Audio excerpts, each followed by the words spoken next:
Hi, this is Chris Dixon. This is the a16z podcast. I'm here with Christina Mercando, who's the co-founder and CEO of Ringly, which is a wearable computing company, and we're going to talk about wearable computing today. So, hi, Christina. Hey, how's it going? Good, thanks. So, what do you think is exciting now? I mean, people are excited about the, Apple, of course, is rumored to be coming out with a watch.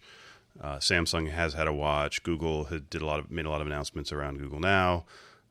You obviously are working on jewelry. It seems like a very exciting time in wearables, and so, what are you most excited about? Yeah, I mean, I'm excited to see what Apple does, as I think a lot of us are. But I think the most exciting thing for me is, what these devices can do in the future. And I think we're just scratching the surface right now. So there's a couple spaces emerging, one in the fitness, one in the health. Us, we're a little bit more focused on fashion and communication. And there's a couple with ID that I think is really, really interesting, something that we want to explore a little bit more as well. So do you think it's useful to kind of segment it like this? Like, it seems like people are saying Apple's going to be focusing on health. Mm-hmm. Obviously, there's, we're investors here in Jawbone. There's things like Fitbit.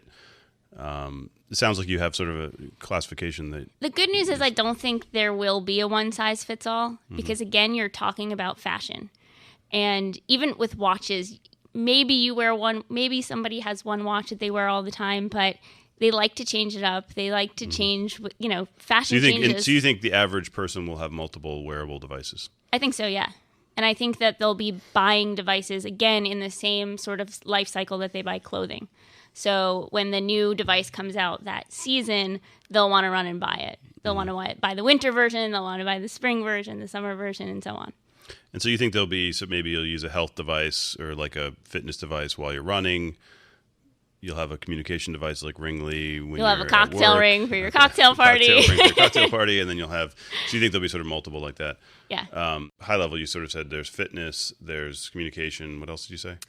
ID. So what's that? Using your wearable as an ID. So there's another product in the market called the NIMI bracelet that measures your pulse and your heart rate to uniquely identify you. So that when you walk into a room, the settings sort of match, your profile, essentially. And you can use that for payments. How does it, so it just like technically the wristband communicates with what? Your phone or with beacons? It communicates with your phone and then any devices in your space. I see. So your Nest, the idea is So the idea is it's Internet of Things, your Nest, your lights, everything is speaking presumably by Bluetooth or something, and your wristband comes in, IDs you, and changes the mood or the settings or something. Okay. Mm-hmm. Unlocks your doors, things like that. That's pretty cool. And you don't think that'll just be built into your watch or your phone? I mean, it's all speculative right now. Yeah. We don't know what they're going to do, but I'd like it to be all built in. And what if this like one view of all this is like it's sort of gimmicky, like that? Not talking about Ringly, but let's say the Samsung watch. Like a lot of this stuff is sort of gimmicky, and is it a technology looking for an application? Do people really want to have the lighting change when they move into a room? I don't know. I mean, we'll have to see. Right? Don't we stare at our phones enough? Do we really want to have like the watch have all of your messages? For us, it was more about solving a problem. So I think if companies take that approach, I think you're going to start to see a lot of interesting things. Again, with us, it's being less tied to your phone and being more present in situations, but getting those short bits of information that you absolutely need, as opposed to just packing something with all this functionality because you can. Yeah, it's interesting. Like you kind of taking to maybe just so people don't know what your device does is it lights up with different colors and vibrations depending on like if you're your boss is calling you or your kid is texting you or something, right? And so the idea is actually to reduce the information overload and not be staring at your phone the whole time. And to be able to manage your notifications. So we're getting so many notifications right now. We're very inundated. I don't think that Apple does a great job with managing them. And so we're building a platform where you can manage all of those notifications and you deem what's most important to you. Yeah, it's interesting because I think like a lot of the views, like this, if you look at the Samsung Watch, it's basically that their idea is let's just take the phone and shrink it and remove some features and put it on your wrist, right? And Getting back to those Dick Tracy days. Yeah, so it really feels driven by the platform as opposed to driven by the use case, right? Exactly, because I think big technology companies are trying to go for the platform play. Yeah. When you go back and look at, let's take touch computing as an example. There were all these companies in the 90s Everything from the Apple Newton to there's a company called Go that raised a lot of money and was high profile. And they were excited about tablets and sort of what we do now with iPhones and things. And it turned out just to be way too early. And then actually there was probably like an opposite backlash. Everyone got very cynical about it. And a lot of people were cynical about the iPhone. And then it turned out, of course, to work fantastically well. And now it's, one of the major computing paradigms. So one question with wearables I have is, are we in the kind of 90s or in the 2000s with touch computing? Like, in other words, will this be the first wave?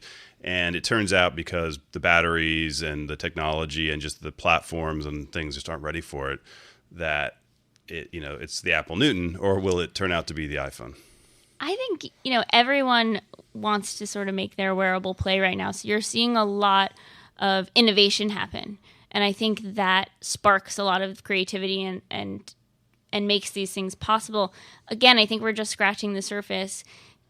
Even if Apple comes out with something, battery technology is such that if you want to power a screen and if you want to do all these things, you need a device that's large. So with us, we made the decision to take out a screen and to communicate in other ways, to be able to make the device smaller and more discreet.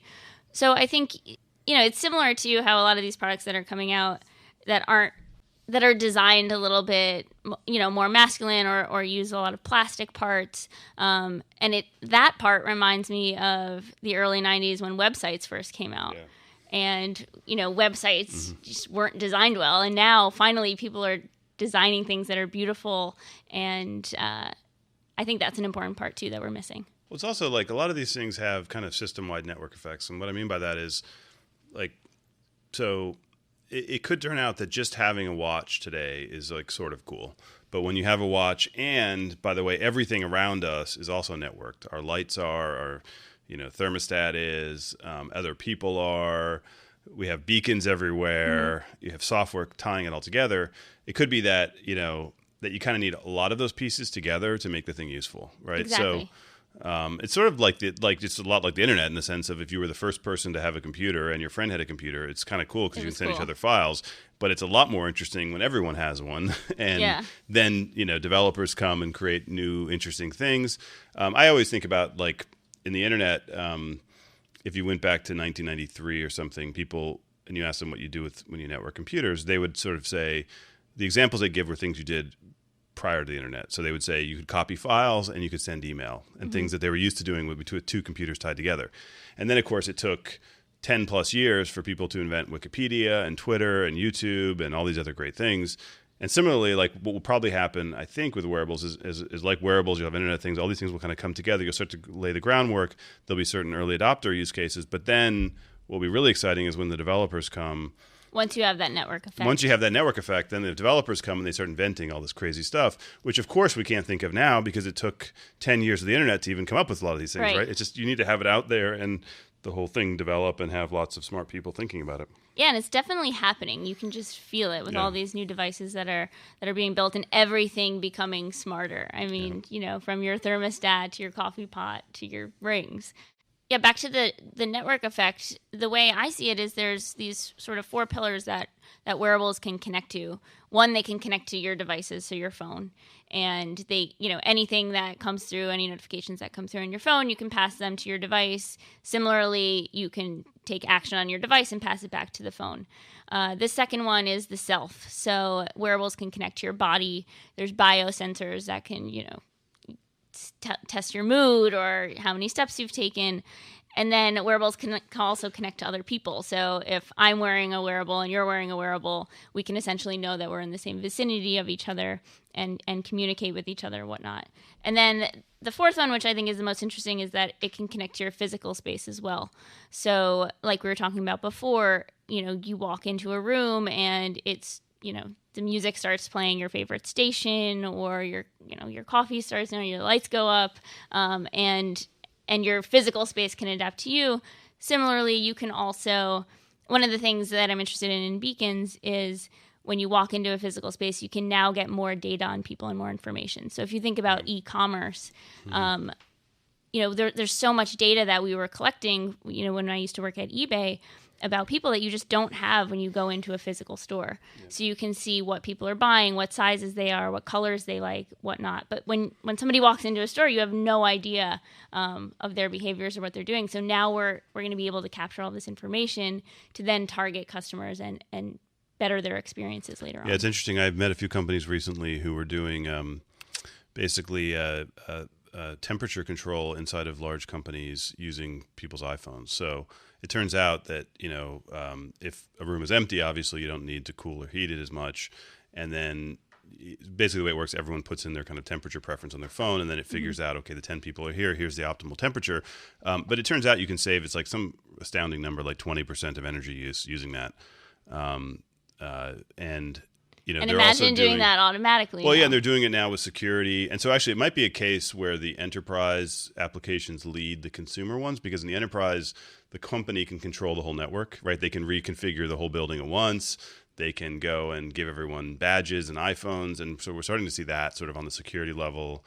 And on on the fitness side, I heard insurance companies are giving everybody Fitbits and Jawbones. Well, no, that's in fact. So like when we got acquired by eBay was giving everyone Fitbit. So it turns out if you're a large company that has, I think it's over 500 employees, those companies always actually self-insure, meaning they pay for their own. Like you may see a Blue Cross thing on your card, but actually eBay is paying the bill, not an insurance company. And so there's a strong economic incentive for them to make their workforce healthier. So you think eBay gave Fitbits to? I think it was like partly to be kind of cool, trendy thing, but partly, there is a real, long-term financial incentive for them to make make people healthier, and but imagine that just people walk out of a room and the lights go off. I'm sure that can save a lot of energy. I think there's a reasonable chance that you'll see the corporate use cases leading. Unlike what we've seen over the last 15 years in technology, which is the consumer has led the enterprise.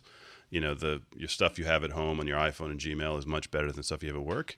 It may be that with wearables you see the enterprise cases leading just because the enterprise can control everything, right? Yeah, same with Google Glass. I can foresee a lot of really strong enterprise use cases. Yeah, there's already some use cases around. So basically, if you think of it as there's these cases where people are repairing oil rigs, and you're looking through the glass and you're seeing a blueprint of what you're supposed to be doing, and somebody on the other side who's an expert on repairing that is watching the video. They're also using it in like medical use cases like that. Yeah, so it's like you can basically have somebody who's like super experienced looking through your eyes and giving you guidance on what to do. It's also cool that you have things like Kickstarter now, right? So that it used to be that just people like us, venture capitalists, were the kind of gatekeepers. And now you have so many other sources of kind of where these things can spring up, right? Exactly. You raise a little bit of VC money, but not like less than, $1 million or so. Yep. And then funding the rest of it through pre-sales. And a lot of in that, and you were sort of, you are probably at the heavy end of the spectrum in terms of raising money, but a lot of these things just went straight to Kickstarter. Exactly. And hardware, is expensive. Yeah. It's really hard to be able to prototype. Especially, for us, it was particularly expensive because we want to make a device that's really, really, really small. So manufacturing these things, every time we get a board built, it'll be $8,000. So you do need a lot of capital to be able to do that, but it's definitely much easier now than it's ever been. It's also, you can sell directly, right? Like, you're selling everything directly. We're selling directly from our site Which is, I think if people that haven't done retail business before don't really, retail takes 50%. Yeah, more.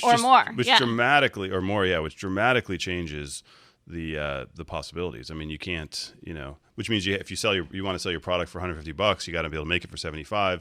You get rid of retail, you can suddenly spend almost twice as much money building it, right? Right, and you don't need the enormous volumes that you used to get your costs down. You can sell something without going to retail on your own site for a decent cost. Okay, we're out of time. Thanks. Thanks, Chris.